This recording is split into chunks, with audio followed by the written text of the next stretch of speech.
Assalamualaikum warahmatullahi wabarakatuh. Halo semuanya teman-teman, selamat malam. Selamat datang kembali di channel Ilo Bercerita dan masih bersama saya Ilo. Dimanapun teman-teman berada, semoga teman-teman selalu dalam keadaan sehat, bahagia, dan dimurahkan rezekinya. Amin, amin, ya robbal alamin. Dan pada kesempatan yang baik ini, kami akan membawakan satu kisah dari Mas Untung Prasetyo.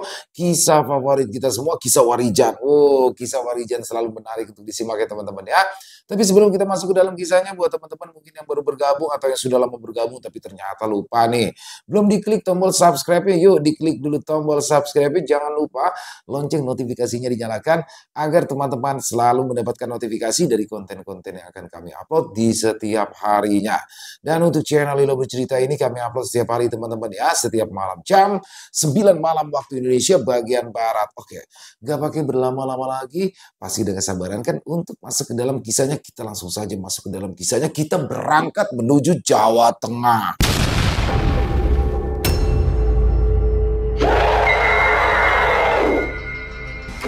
Membantu Kerajaan Gaib Jayapata. Kisah Warijan.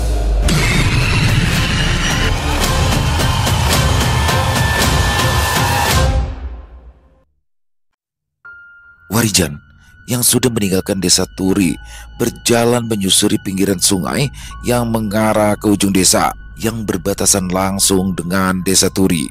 Saat itu, Warijan sengaja memilih jalan yang sepi untuk menghindari hal-hal yang tidak diinginkan karena walau bagaimanapun dia sudah dianggap sebagai orang desa Turi yang dapat mengalahkan Lurah Jati yang menjadi pemimpin desa Kandil. Di tengah perjalanan yang mulai jauh meninggalkan pedesaan, Warijan melihat ada seorang perempuan muda yang berjalan di depannya. Saat itu, Warijan berpikir jika di depan sana masih ada desa atau pemukiman warga, namun aneh. Setelah jauh berjalan, Warijan tidak menemukan satupun rumah dan ternyata dia sudah memasuki pinggiran hutan dengan banyak pepohonan yang menjulang tinggi. Karena rasa penasarannya itu, Warijan pun mempercepat langkahnya untuk dapat mengejar langkah dari sosok perempuan muda yang sedari tadi terus berjalan di depannya. Dan setelah berada di jarak yang dekat, Warijan mulai menyapa perempuan muda yang mengenakan baju putih dengan corak bunga berwarna kuning. "Maaf mbak, apa di depan sana masih ada pemukiman warga ya? Atau sebuah desa?" tanya Warijan yang berada di belakang perempuan muda itu. "Oh, iya mas, di depan sana ada sebuah desa kecil," balas perempuan itu sambil membalikkan tubuhnya dan menatap Warijan dengan senyuman yang menawan. Saat mata mereka saling bertemu, Warijan merasakan ada sesuatu yang aneh pada dirinya. Dia merasa ada sebuah getaran di hati yang membuat Warijan langsung menundukkan wajahnya. Akan tetapi, hal aneh lainnya pun kembali terjadi. Hanya dalam hitungan detik, sosok perempuan muda yang tadi berdiri tepat di hadapannya tiba-tiba saja menghilang dan hanya meninggalkan aroma bunga melati. Sadar jika yang ditemunya itu adalah sosok makhluk gaib, Warijan pun hanya tersenyum sambil menggelengkan kepalanya. Aneh, padahal sedari tadi makhluk itu ada di depanku. Tapi kenapa bisa? Aku tidak bisa merasakan aura serta energinya, gumam Warijan dalam hati. Setelah jauh memasuki hutan, Warijan pun mulai merasa ada sesuatu yang aneh kembali terjadi. Suara hewan-hewan yang ada di hutan tiba-tiba saja menghilang dan digantikan sebuah kesunyian yang tidak asing lagi bagi dirinya. Dan ketika menyadari jika dia sudah masuk ke dalam alam gaib, Warijan pun mulai bisa membuka mata batinnya dan mencoba mencari jalan keluar untuk kembali ke dunia nyata. Warijan yang telah terbiasa dengan hal-hal semacam itu tampak terlihat tenang. Pandangan menyisir tempatnya berada sambil mencoba merasakan keberadaan energi lain dari makhluk gaib yang mungkin sedang mengintai di kejauhan. Setelah merasa yakin dengan arah yang dituju, Warijan pun melanjutkan langkahnya. Tapi sungguh aneh, setiap arah yang dia tuju selalu membawanya kembali ke tempat dia berada sebelumnya. Menyadari jika dia tidak pernah benar-benar pergi dari tempat itu, Warijan mulai merapal ajian jagat geni untuk melawan energi yang mengurungnya. Dan benar saja, setelah ajian itu bekerja di kejauhan, dia mulai mendengar suara burung dan suara-suara serangga yang berada di dalam hutan. Namun ketika dia hendak melangkah, tiba-tiba saja sosok perempuan yang ditemuinya tadi muncul di belakangnya lalu menyapa. "Maafkan saya, Kisanak. Saya telah membawa Kisanak masuk ke alam kami," ucap sosok perempuan muda yang tiba-tiba sudah berdiri di belakang Warijan. "Tidak apa-apa, Nyi. Saya yang salah karena tadi saya agak sedikit lengah," balas Warijan dengan posisi tubuhnya tetap berada di tempat dan tidak ingin menoleh ke arah suara tempat perempuan itu berada. "Apakah Kisanak mau membantu saya dan juga keluarga saya?" tanya sosok perempuan itu dengan nada suara yang terdengar pelan. "Jika itu untuk membela sebuah kebenaran dan tidak menyakiti manusia, sepertinya saya bisa membantu," balas Warijan dengan tenang. "Namaku adalah Putri Sekar Gading. Aku adalah seorang ratu dari kerajaan gaib Cahayapata," ujar sosok perempuan muda itu. "Ada apa, Nyai? Kenapa kau memintaku untuk membantu? Sepertinya ada sebuah masalah besar di kerajaanmu," tanya Warijan yang perlahan-lahan membalikkan tubuh dan kini berdiri berhadapan dengan sosok Putri Sekar Gading. Putri Sekar Gading menatap Warijan dengan sorot mata penuh harap. Wajahnya yang cantik tampak menyiratkan beban berat yang sedang dia pikul. Warijan dapat merasakan energi yang kuat mengalir dari tubuh perempuan itu, menunjukkan bahwa dia bukan makhluk sembarangan. Perlahan-lahan, udara di sekitaran mereka berubah. Kabut tipis mulai menyelimuti tempat itu dan dalam sekejap pemandangan hutan yang tadi mengelilingi mereka pun lenyap, tergantikan oleh bayangan megah sebuah kerajaan gaib yang berdiri kokoh di kejauhan. Sementara itu, langit yang tadinya berwarna terang kini berubah jingga dan suasananya sangat jelas berbeda dengan dunia nyata. "Mengapa Nyi Sekar membawa saya ke kerajaan gaib ini?" tanya Warijan penasaran. "Sebaiknya biar ibuku saja yang menceritakannya, karena ini bukan kemauanku, tapi aku terpaksa melakukannya untuk mempertahankan kerajaanku," balas Sekar Gading menjelaskan. Sesampainya di sebuah istana yang sangat megah, Warijan pun langsung disambut oleh beberapa makhluk gaib yang mengenakan pakaian kerajaan.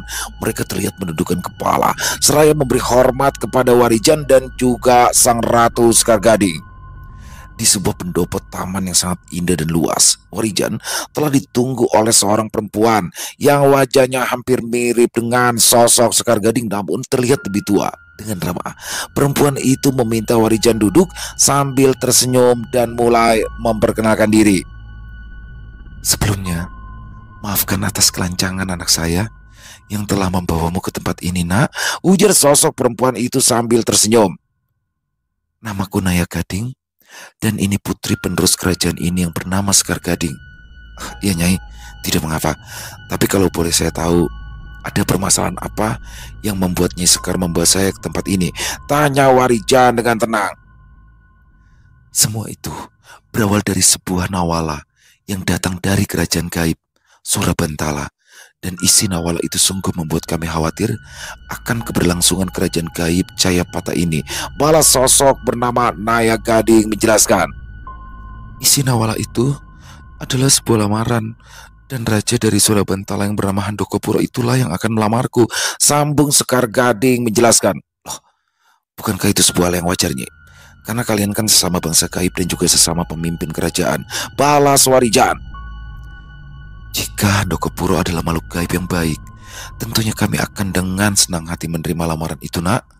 Tapi makhluk itu sudah banyak menjatuhkan kerajaan gaib lainnya dengan dalih sebuah ikatan perkawinan," ujar Naya menjelaskan. Mendengar penjelasan itu, Warijan pun mulai memahami duduk perkaranya. Dia menatap ke arah Sekar Gading yang terlihat resah, sementara Naya Gading berusaha tetap tenang meski jelas ada kekhawatiran di sorot matanya. "Jadi setelah pernikahan, kerajaan Cahayapata itu akan jatuh ke tangan Surabantala?" tanya Warijan memastikan. "Bukan hanya itu, Nak. Para penguasa gaib yang tunduk pada Handokopuro berubah menjadi budaknya. Mereka kehilangan kebebasan. Bahkan banyak dari mereka yang akhirnya dihancurkan setelah kerajaan mereka tidak lagi berguna," balas Naya Gading dengan wajah penuh kesedihan. "Kami butuh seorang ksatria yang bisa menghadapi utusan Surabantala. Handokopuro tidak akan menerima penolakan begitu saja. Dia akan mengirimkan pasukan untuk memaksa kami tunduk. Jika kami bisa mengalahkan utusan pertamanya, maka kerajaan Jayapata akan memiliki kesempatan untuk bertahan. Lanjut Sekar Gading menjelaskan.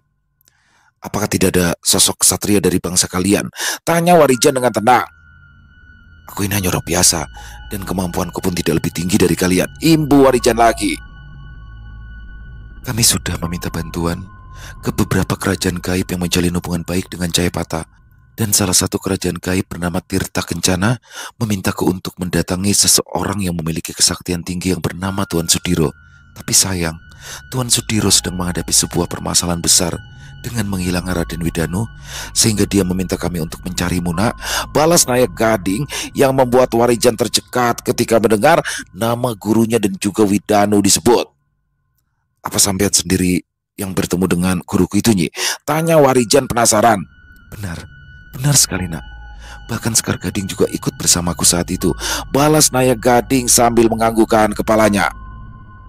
Beliau mengatakan, jika muridnya sedang berada di pesisir utara Pulau Jawa, dan beliau juga memberikan ini kepada kami sebagai bukti jika kami benar-benar telah bertemu dengannya.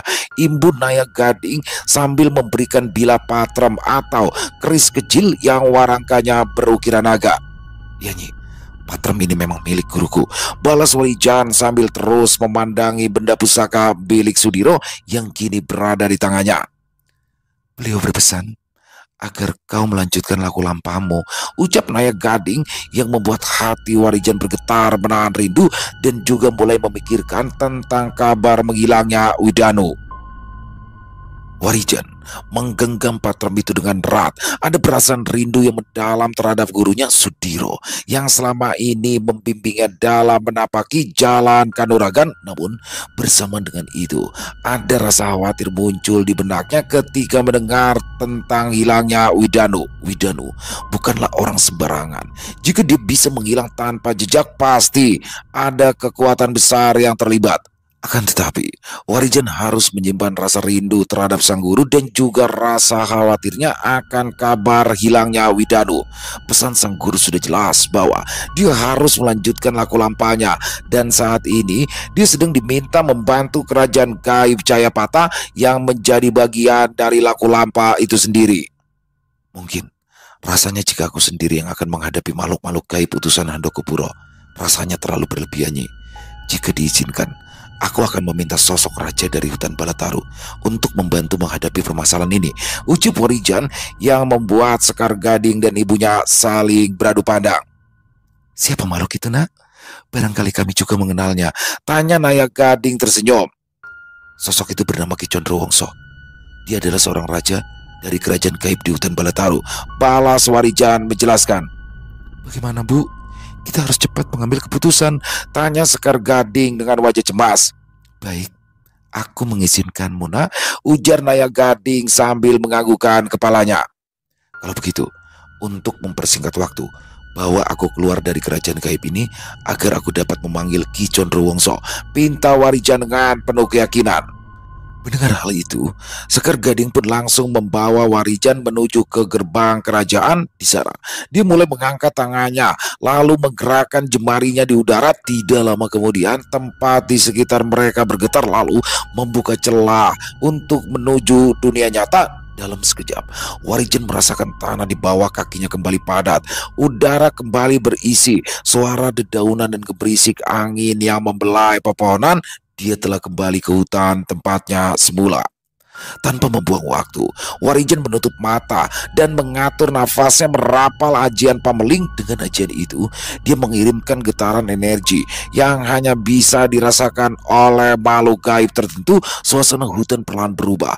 Udara menjadi lebih berat. Angin bertiup berlawanan arah. Hawa panas mulai merayap di kulitnya.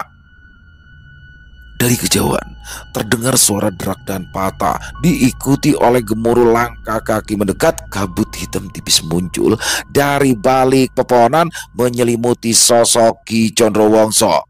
Dia berdiri tegak dengan tongkat kayu di hadapan Warijan, membiarkan keheningan mengisi ruang di antara mereka. Aku pikir kamu tersesat di alam gaib, Chan. Sudah beberapa pekan kau tidak menjawab panggilanku, ujar Ki Condrowongso sambil tersenyum. Oh alah, ternyata kamu sudah punya kekasih baru toh. Pantas saja auramu menghilang. Cukup lama dan sangat sulit aku temukan. Imbu Ki Condrowongso sambil memandang sosok Sekar Gading. Dia adalah seorang putri dari kerajaan gaib Jayapataki dan dia membutuhkan bantuan kita saat ini, balas Warijan dengan tenang. Wah, jadi begitu. Kalau memang ada sesuatu yang mendesak, sebaiknya segera kita selesaikan sekarang juga. Karena sebelum aku ke tempat ini, aku tidak berpamitan dan tidak meninggalkan pesan kepada Surtina. Balas Ki Condrowongso sambil tertawa dan menggaruk-garuk kepalanya. Mendengar hal itu, Warijan hanya bisa menggelengkan kepalanya. Dia tidak menyangka jika Ki Condrowongso benar-benar menyukai Butina yang tidak lain adalah ibu dari Tono dan juga Bono. Tanpa membuang waktu, Warijan menjelaskan permasalahan yang sedang dihadapi oleh kerajaan Jayapata. Ki Condrowongso mendengarkan dengan seksama. Saat Warijan menyebut nama Handokopuro, Ki Condrowongso mendengus pelan. Mata tuanya menyipit menunjukkan bahwa dia cukup mengenal sosok itu. Ya, aku sudah mendengar banyak tentang makhluk itu, ujarnya dengan suara pelan. Surabantala bukan hanya kerajaan biasa di alam gaib. Mereka dikenal sebagai negara penaklukan, bukan bersekutu. Sekar Gading menatap Ki Condrowongso dengan penuh harap. Dia tahu sosok di hadapannya bukanlah makhluk gaib sembarangan. Jika ada yang bisa membantu mereka menghadapi ancaman, Ki Condrowongso adalah salah satu yang terbaik.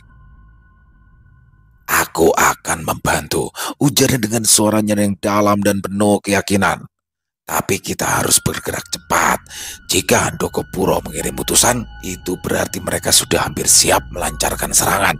Imbu Ki Condrowongso. Warijan mengangguk. Dia tahu pertarungan besar akan dimulai tanpa menunggu lebih lama.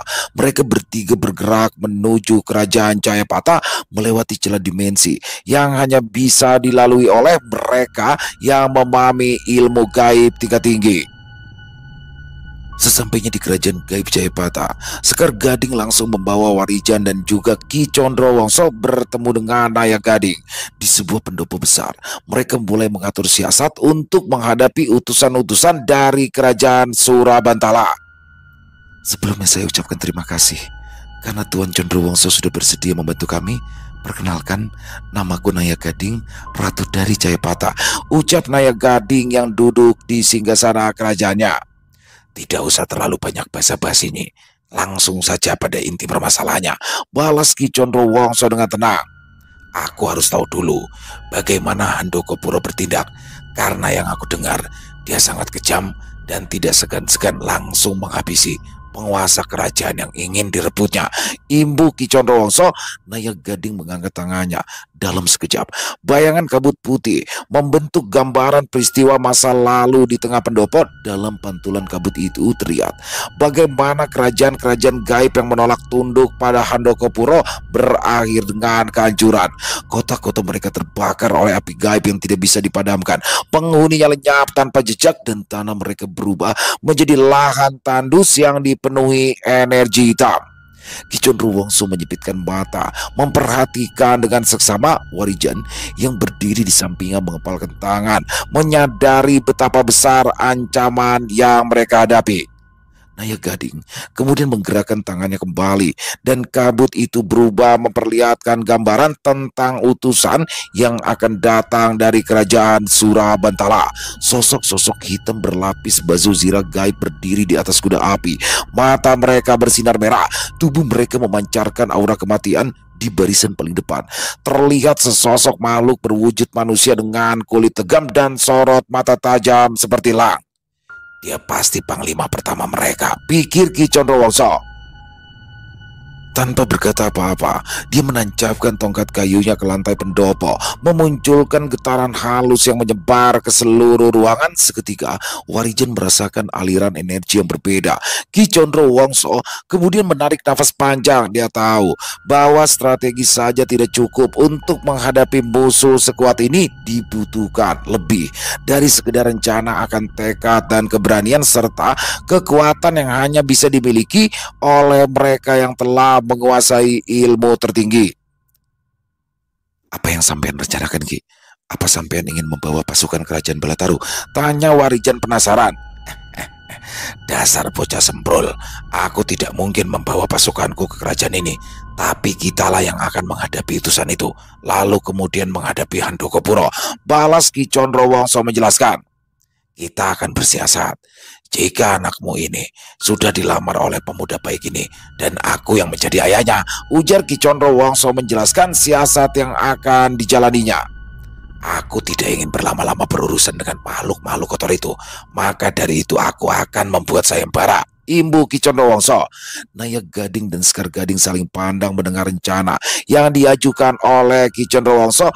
Warijan sendiri terdiam sejenak, mencerna siasat yang bagi makhluk lain mungkin terdengar konyol, tetapi di tangan seorang seperti Ki Condro Wongso bisa saja menjadi langkah yang paling efektif. Siasat yang diusulkan oleh Ki Condro Wongso memang tidak biasa. Dia tidak ingin Cayapata bertindak sebagai pihak yang menolak secara terang-terangan. Sebaliknya, dengan adanya sayembara, Handokopuro dan pasukannya tidak bisa serta-merta menyerang tanpa mempertaruhkan harga diri mereka. Mereka harus mengikuti permainan yang telah ditentukan. Sayembara itu nantinya akan diumumkan kepada utusan Surabantala yang datang. Jika ada pihak yang ingin mempersunting Sekar Gading, maka mereka harus melewati ujian terlebih dahulu, dan ujian itu bukanlah ujian biasa. Ki Condro Wongso sendiri yang akan menentukan tantangannya dengan maksud menjebak mereka dalam peraturan yang menguntungkan Cayapata. Warijan mulai paham maksud dari Ki Condro Wongso. Dengan begini, kerajaan Cayapata tidak akan dianggap sebagai pihak yang menolak mentah-mentah lamaran Handokopuro. Sebaliknya, mereka bisa mengulur waktu sambil menyusun kekuatan. Lebih dari itu, Ki Condro Wongso seolah ingin menarik lawan-lawan mereka ke dalam medan pertempuran yang lebih terkontrol. Senyum licik tergambar di wajah Ki Condro Wongso. Dia sudah terlalu lama hidup di dunia gaib untuk memahami bagaimana permainan ini harus dimainkan. Setelah memahami siasat dari Ki Condro Wongso, Nayak Gading pun menyiapkan para punggawa kerajaannya untuk menghadapi perang terbuka yang mungkin akan pecah di kerajaan itu. Selain itu, Nayak Gading meminta Sekar Gading untuk memasang perangkap seperti yang akan ditunjukkan oleh Ki Condro Wongso. Di sisi lain, Ki Condro Wongso sendiri mulai menyiapkan sebuah palagan, tempat di mana sayembara akan dilakukan. Palagan atau tempat pertarungan itu terlebih dahulu diberikan energi Wiji Urip, yang merupakan sebuah ajian yang hanya dimiliki oleh bangsa gaib yang berasal dari hutan Balataru. Wiji Urip adalah sebuah energi berbentuk serbuk yang mana akan menumbuhkan sebuah pohon besar jika sampai masuk ke dalam tubuh makhluk-makhluk gaib, dan keuntungan itu dimiliki oleh Warijan yang merupakan bangsa manusia.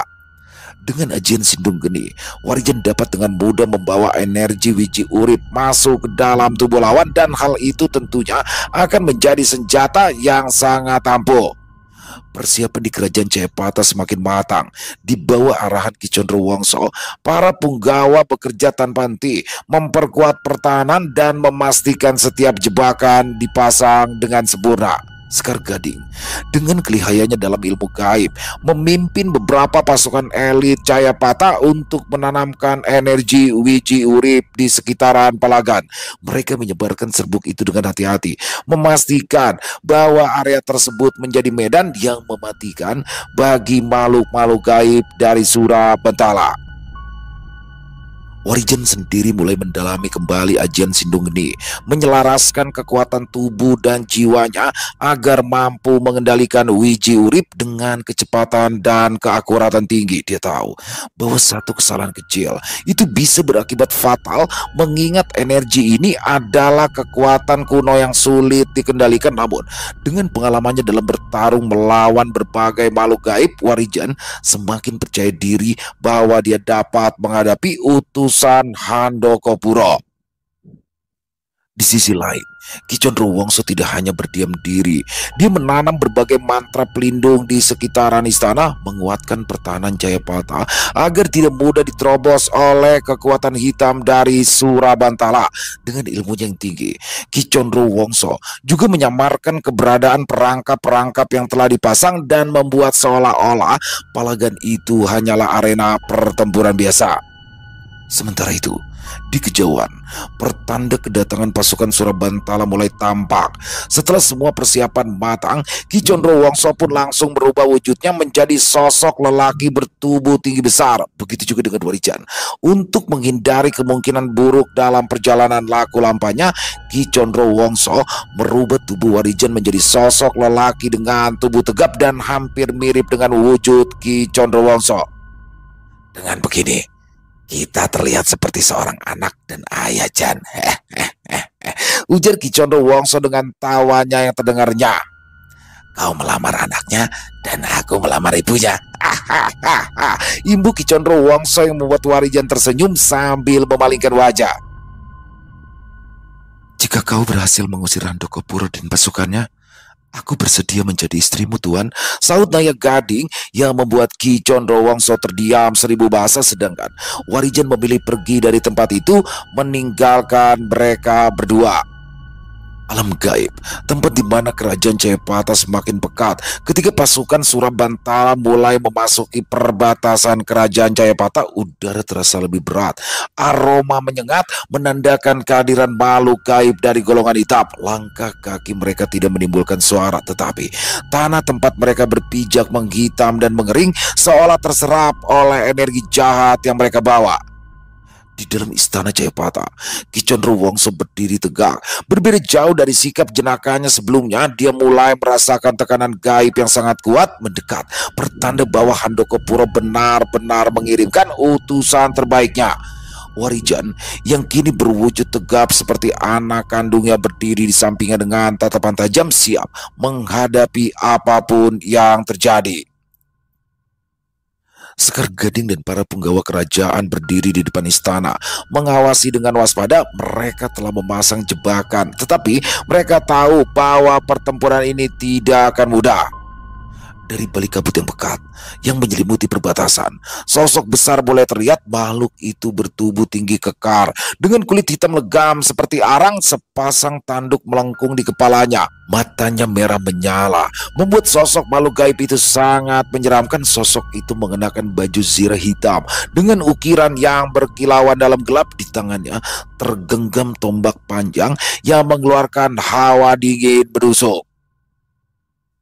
Tanpa mengucapkan sepatah kata pun, makhluk itu mengangkat tombaknya lalu menancapkan ke tanah. Getaran hebat menyebar ke seluruh area, menciptakan retakan di tanah dan membuat udara bergetar. Ini adalah pernyataan perang yang tak bisa dihindari.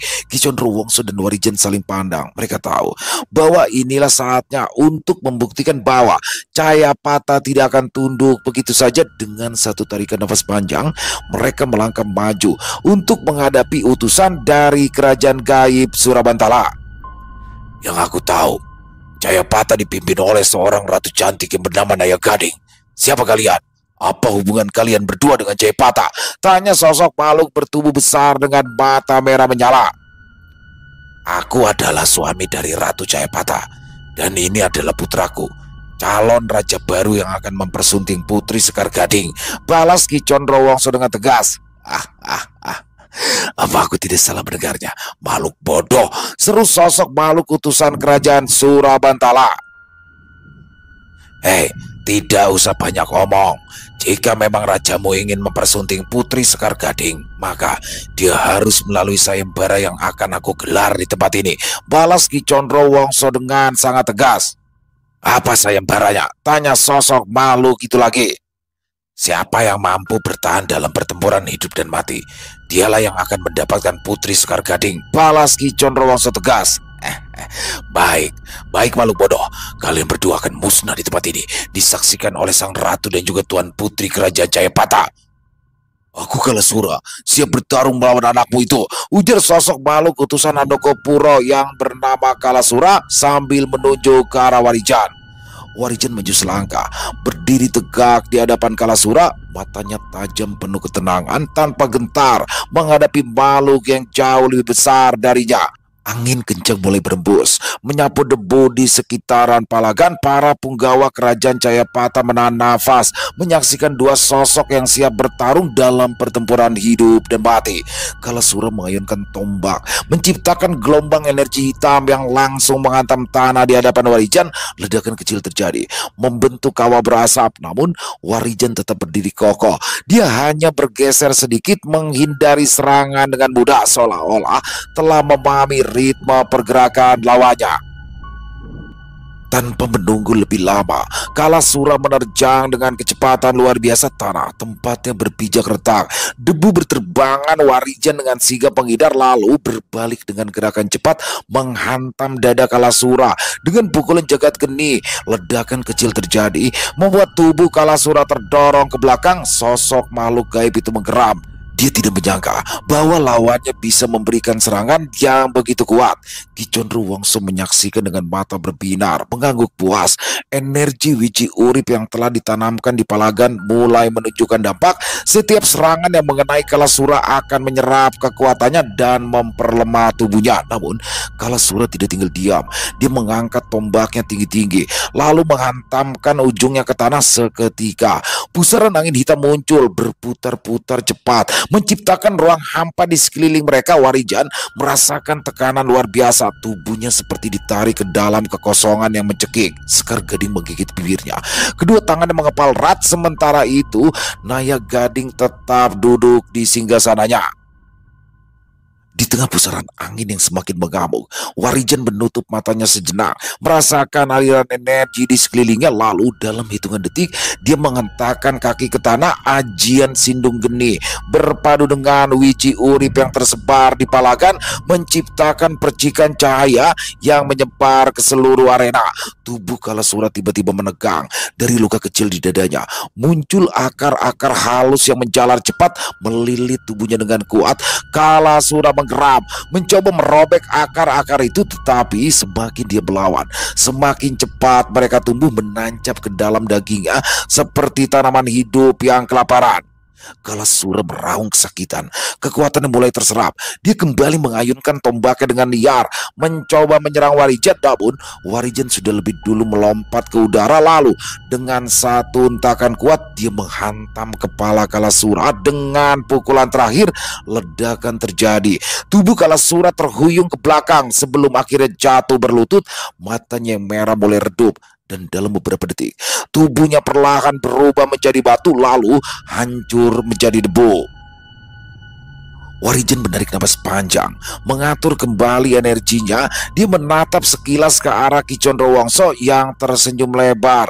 Sekar Gading dan para punggawa bersorak gembira. Namun di antara kegembiraan itu, Naya Gading masih terlihat waspada. Dia tahu bahwa ini baru permulaan, karena sebentar lagi Handokopuro akan datang.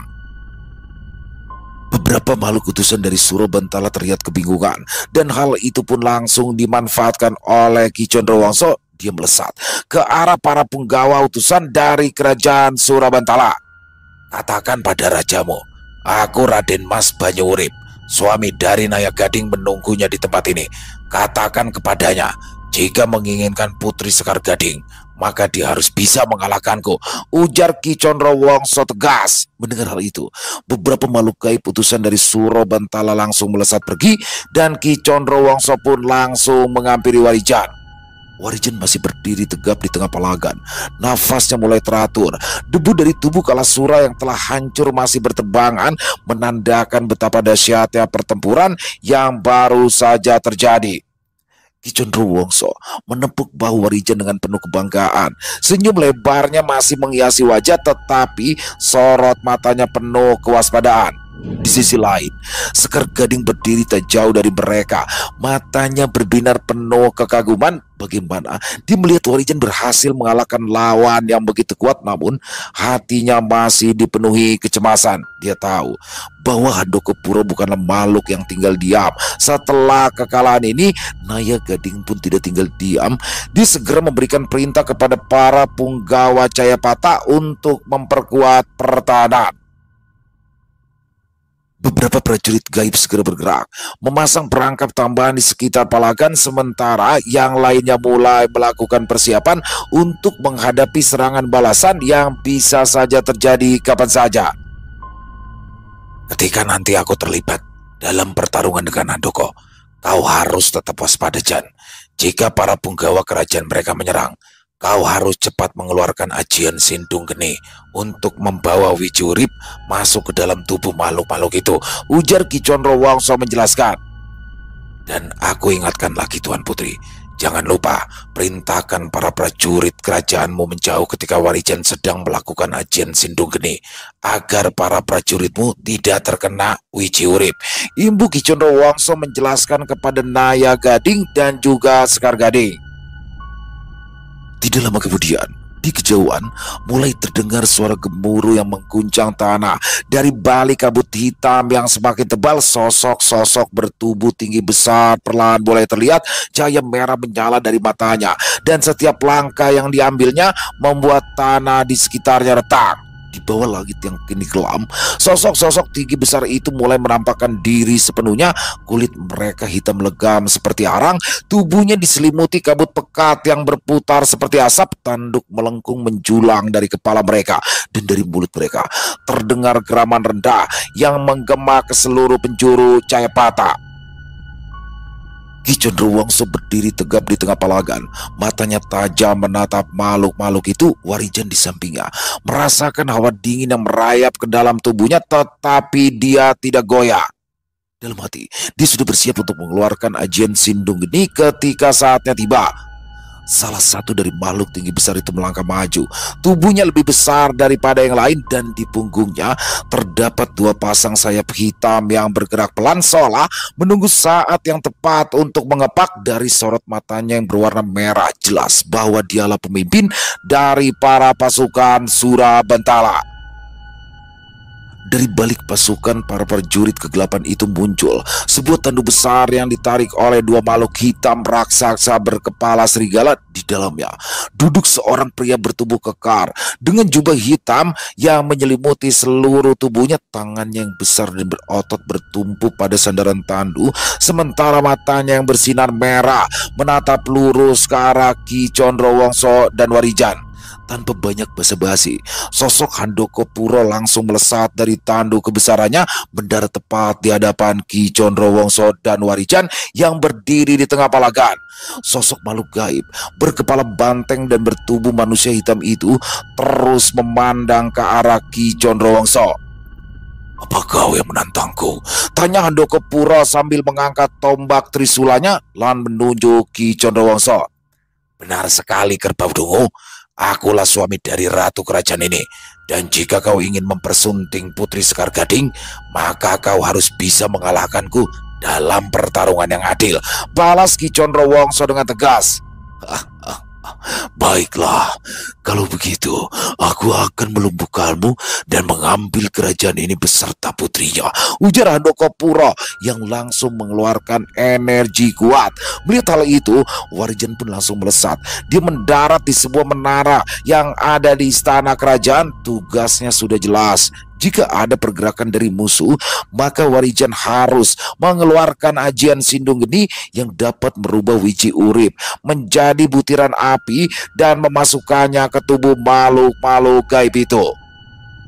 Ki Condrowongso berdiri tegak, menatap langsung ke arah Handoko Puro yang kini memancarkan energi merah membara. Handoko Puro tidak membuang waktu. Dengan geraman keras, dia melesat mengayunkan tombak trisulanya ke arah Ki Condrowongso. Serangannya begitu cepat, hingga udara di sekelilingnya bergetar. Namun, Ki Condrowongso tetap tenang. Dengan satu gerakan gesit, dia menghindari serangan itu dan melompat ke arah samping. Handoko Puro menggerambara. Tubuhnya membesar, otot-ototnya menggembung, dan tanduknya memancarkan kilatan merah. Dengan kecepatan yang lebih dahsyat, dia kembali menyerang. Kali ini Ki Condrowongso tidak menghindar. Dia mengangkat kedua tangannya sambil melakukan satu gerakan, lalu mengumpulkan energi wiji urip di dalam tubuhnya. Begitu tombak trisula hampir mengenai tubuhnya, Ki Condrowongso menyalurkan energi itu ke telapak tangannya dan menghantam senjata tersebut dengan kekuatan penuh. Gelombang energi besar tercipta hingga tombak trisula terpental dan Handoko Puro terdorong ke belakang dengan kaki menyeret tanah hingga menciptakan jejak yang dalam. Mendapati hal itu, Handoko Puro pun dibuat terkejut karena selama ini tidak ada yang pernah bisa menahan serangannya dengan tangan kosong. Ki Condrowongso tidak memberi waktu bagi musuhnya untuk pulih. Dengan kecepatan luar biasa, dia melesat ke depan dengan tangannya yang kini memendarkan cahaya emas yang berasal dari inti energi wiji urip. Dengan satu hantaman telak, dia meninju dada Handoko Puro. Tubuh raksasa berkepala banteng itu terpental ke udara sebelum menghantam tanah dengan keras. Debu mengepul tinggi. Suara retakan terdengar dari tubuh Handoko Puro. Dia berusaha bangkit, tetapi tubuhnya mulai berubah. Dari dalam luka yang dibuat Ki Condrowongso tumbuh akar-akar kecil yang bergerak cepat menyebar ke seluruh tubuhnya. Akar itu berasal dari wiji urip yang telah masuk ke dalam dirinya. Handoko Puro mengerang, mencoba melepaskan diri dari cengkraman akar-akar gaib. Namun semakin dia melawan, semakin cepat tubuhnya membatu. Dalam hitungan detik, energi gelap yang menyelimuti tubuhnya mulai menghilang. Akar-akar itu terus merayap hingga akhirnya tubuhnya benar-benar berubah menjadi patung batu raksasa. Sudah aku bilang, kau tidak akan bisa menang dariku, ujar Ki Condrowongso dengan tenang. Sementara itu, di atas menara, Warijan mengamati pergerakan pasukan Surabantala. Begitu dia melihat mereka hendak menyerang, Warijan langsung bertindak. Dengan ajian Sindung Geni, dia mengembuskan nafas panjang, menciptakan butiran api yang bercampur dengan energi wiji urip. Butiran itu melesat masuk ke dalam tubuh para makhluk gaib yang masih bertahan. Satu persatu dari mereka berteriak kesakitan. Tubuh mereka terbakar. Lalu dari dalam tubuh mereka, akar-akar muncul, melilit, menghancurkan mereka dari dalam. Pasukan Surabantala yang melihat kejadian itu mulai panik. Beberapa mencoba melarikan diri, tetapi tidak ada tempat untuk sembunyi. Wiji urip mengejar mereka, menyerap kekuatan mereka dan mengubahnya menjadi debu. Beberapa makhluk yang tersisa yang masih cukup sadar untuk memahami situasi segera melesat mundur, kabur kembali ke Surabantala. Mereka tahu bahwa perang telah berakhir dan Cayapata bukanlah kerajaan yang bisa ditundukkan dengan mudah. Ketika pertempuran usai, langit yang semula kelam perlahan kembali cerah. Angin dingin menghilang, berganti dengan hawa hangat menenangkan. Tubuh Handoko Puro yang telah menjadi batu mulai retak, lalu hancur berkeping-keping menyatu dengan tanah Cayapata. Naya Gading, Sekar Gading, serta para prajurit Cayapata bersorak gembira. Mereka telah berhasil mempertahankan kerajaan mereka. Warijan turun dari menara dan menghampiri Ki Condrowongso yang masih berdiri tegak di tengah medan pertempuran. Sudah selesai, Jan, ujar Ki Condrowongso tersenyum lebar. Ya Ki, terima kasih atas bantuan sampean. Dan sepertinya Cayapata ini lebih cocok menjadi rumah kedua sampean, balas Warijan sambil tersenyum. Dari kejauhan tampak sosok Naya Gading tersenyum ke arah Ki Condrowongso. Dia tidak mengira jika kekuatan makhluk gaib penguasa hutan Balataru itu memang benar-benar luar biasa. Sepertinya memang Naya Gading deh yang cocok jadi permaisuriku, Jan, ucap Ki Condrowongso sambil tertawa. Tapi Ki, masih ada satu hal yang sangat mengganggu pikiranku saat ini. Dan sepertinya aku memiliki firasat buruk tentang hal itu, Ki? Ujar Warijan yang tampak murung seolah menyimpan beban pikiran yang sangat berat. Katakan, Jan, apa yang mengganggu pikiranmu itu? Apa kamu rindu dengan gadis di desa itu? Balas Ki Condrowongso sambil tertawa. Bukan itu, Ki. Bukan, tapi ini tentang sahabatku Widanu. Balas Warijan sambil menundukkan wajahnya. Ada apa dengan Raden Widanu? Apa seorang yang memiliki ilmu kesaktian tinggi sepertinya masih mendapatkan masalah berat, Jan? Tanya Ki Condrowongso yang seketika itu juga langsung menatap Warijan dengan wajah seriusnya. Di atas langit masih ada langit, Ki. Walau kita sama-sama tahu jika Widanu memiliki kesaktian tinggi dengan ilmu Pancawara, tapi nyatanya dia menghilang tanpa jejak. Dan saat ini guruku yang tidak lain adalah ayah dari Widanu masih terus mencari keberadaannya. Balas Warijan menjelaskan. Ya kalau begitu apa yang kau tunggu lagi, Jan? Sebaiknya sekarang kita segera sowan ke tempat gurumu itu, ujar Ki Condrowongso dengan nada tegas. Masalahnya, Ki, guruku berpesan kepada Nyinaya Gading supaya aku melanjutkan saja laku lampaku. Dan beliau juga menitipkan ini, Ki. Balas Warijan sambil menunjukkan keris patrem kecil yang diberikan oleh Nyai Naya Gading. Patrem Kiai Jagat Sepuh, gumam Ki Condrowongso sambil terus menatap ke arah benda yang masih berada di tangan Warijan. Ini sebuah pesan, Jan. Gurumu itu ternyata bukan orang sembarangan. Dia tahu jika permasalahan yang sedang dihadapinya begitu sulit, dan dia ingin kita membantunya. Imbu Ki Condrowongso yang membuat Warijan tersenyum. Tidak, Ki. Perintah dari guruku sudah jelas. Dia memintaku untuk melanjutkan laku lampaku untuk mengelilingi Pulau Jawa. Balas Warijan. Tidak semua makhluk gaib mengenal patrem Kiai Jagat Sepuh, Jan. Dan aku yakin kita harus segera menemui gurumu untuk membantunya mencari Raden Widanu, ucap Ki Condrowongso dengan tenang. Karena aku tahu tentang patrem ini, Jan. Benda yang ada di tanganmu adalah sebuah pusaka yang menjadi kunci dari sebuah batu mustika bernama Darbana Sekti. Imbu Ki Condrowongso yang membuat Warijan terkejut. Jadi, apa yang harus aku lakukan, Ki? Tanya Warijan lagi. Kita harus secepatnya menemui gurumu, karena aku tahu di mana tempat yang menyimpan mustika Darbana Sekti itu. Balas Ki Condrowongso dengan penuh keyakinan. Tanpa banyak berpikir lagi, Warijan pun memutuskan untuk kembali ke Lembah Balulang yang diyakininya menjadi tempat di mana Sudiro berada. Dan setelah berpamitan dengan Naya Gading serta Sekar Gading, keduanya pun segera pergi meninggalkan kerajaan gaib Jayapata. Selesai. Wow, luar biasa kisah dari Mas Untung Prasetyo. Warijan di sini membantu kerajaan gaib ya Jayapata, dan bagaimana di sini Condrowongso nih. Aduh, genit banget ya. Udah sama Bu Tina, sekarang masih juga pengen deh pas ngeliat Naya Gading. Tapi cocok sih ya, dia sama-sama dari bangsa gaib. Udah gitu sama-sama punya kerajaan nih. Kalau si Condrowongso punya kerajaan Balataru, kalau ini punya kerajaan Jayapata. Dan aduh, Warijan jangan-jangan ditaksir juga lagi nih sama Sekar Gading nih. Overall kisahnya keren. Dan oh iya, ternyata di sini mereka berdua akan menyusul ke Lembah Balulang, tempat di mana berada guru daripada Warijan, yaitu Sudiro. Jadi akan berkolaborasi nih Warijan dan Sudiro untuk menemukan Raden Widanu atau Widanu yang tersesat di Lembah Segoro Geni. Makin keren aja pasti untuk kolaborasi Sudiro dan Warijan. Ditunggu ya Mas Untung ya. Dan semoga kisah barusan bisa menghibur teman-teman semua para pecinta penikmat horor misteri, lebih khususnya lagi kepada para subscriber dari channel Ilo Bercerita.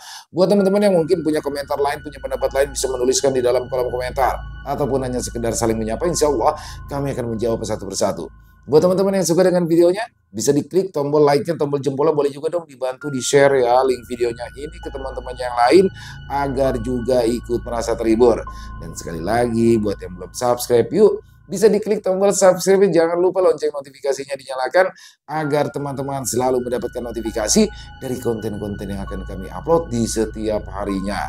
Dan kami juga ingin mengucapkan terima kasih ya kepada seluruh teman-teman yang sudah selalu setia hadir, yang sudah selalu mendukung kami, karena teman-teman kami selalu bersemangat berkarya di setiap harinya. Oh iya, Buat yang teman-teman ya yang punya kisah horor misteri apabila mungkin berkenan dibawakan di channel kami, silakan bisa mengirimkannya ke nomor telepon kami yang ada di sini dan bebas ya. Kirimannya boleh dalam bentuk tulisan, boleh dalam bentuk rekaman suara, senyamannya teman-teman aja. Buat teman-teman yang sudah mengirimkan kisah, kami ucapkan terima kasih. Di akhir kata, saya Ilo mengucapkan permohonan maaf apabila mungkin dalam pembawaan kisahnya barusan ada kata-kata saya yang salah ataupun ada kata-kata saya mungkin yang kurang berkenan. Saya mohon dibukakan pintu maaf yang seluas-luasnya dan sampai berjumpa lagi di konten-konten kami selanjutnya yang pasti tidak kalah serunya, yang pasti tidak kalah horornya. Masih bersama saya Ilo di channel Ilo Bercerita. Salam sehat, sukses selalu untuk kita semua. Wassalamualaikum warahmatullahi wabarakatuh.